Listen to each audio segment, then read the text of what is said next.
Treasure NFT আইডিটো খুলিব। খোলাৰ পিছত তলত যিটো ৰিজাৰ্ভ আছে ইয়াত ক্লিক কৰিব। ইয়াত ক্লিক কৰাৰ পিছত এনেকুৱা এটা আহিব, এইটো কাটি দিব। সেকেন্ড কাম আকৌ মাজৰ ৰিজাৰ্ভত ক্লিক কৰিব। মাজৰ ৰিজাৰ্ভত ক্লিক কৰাৰ পিছত এনেকুৱা আহিব কনফাৰ্ম, ইয়াত ক্লিক কৰিব। ইয়াত ক্লিক কৰাৰ পিছত অলপ টাইম ৰখিব।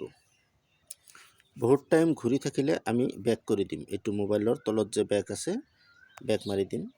বেক মাৰি দি আকৌ কালেক্টেডত যাম। কালেক্টেডত গ'লোঁ, গৈ পেলাই ইয়াত দেখা পাম এনেকুৱা এটা নন ফাঞ্জিবল টোকেন আহিব। তাৰপিছত আমি চেলত ক্লিক কৰি দিম। চেলত ক্লিক কৰাৰ পিছত এনেকুৱা আহি কমপ্লিটেডত ক্লিক কৰি দিম। কমপ্লিটেডত ক্লিক কৰাৰ পিছত আমি ইয়াত বাহিৰত টাচ কৰিম, এই বক্সৰ বাহিৰত টাচ কৰিম। বাহিৰত টাচ কৰাৰ পিছত মেটচ মেকিং মানে হৈ গ'ল কামটো। আমি এতিয়া আকৌ মাইত গৈ পেলাই চাম কিমান ডলাৰ আহিল।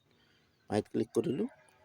মাইত ক্লিক কৰিলে চাওক 11.52 ডলাৰ পালোঁ বুলি হৈ গ'ল। আজিৰ ইনকামটো 11.52 ডলাৰ হ'ল। এনেকৈ আমি কামটো কৰিব লাগে।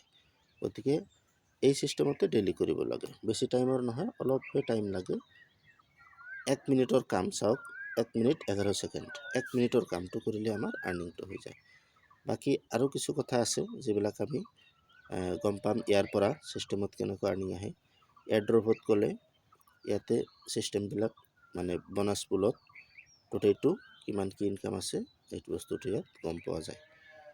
কোনটো কৰিলে কি হয়, কিমান ইনকাম হয় ইয়াতে থাকে।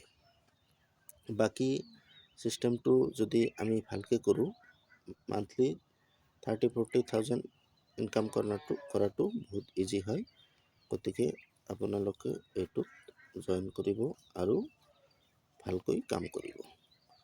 সাধাৰণতে এই চিষ্টেমটো সকলোৰে কাৰণে এটা সোণালী সুযোগ। এই সোণালী সুযোগ যদি গ্ৰহণ কৰে তেনেহ'লে আপোনালোকৰ বহুত ইনকাম হ'ব, আৰু কৰিব নোৱাৰিলে আপোনালোকৰ কাৰণে বেড লাক।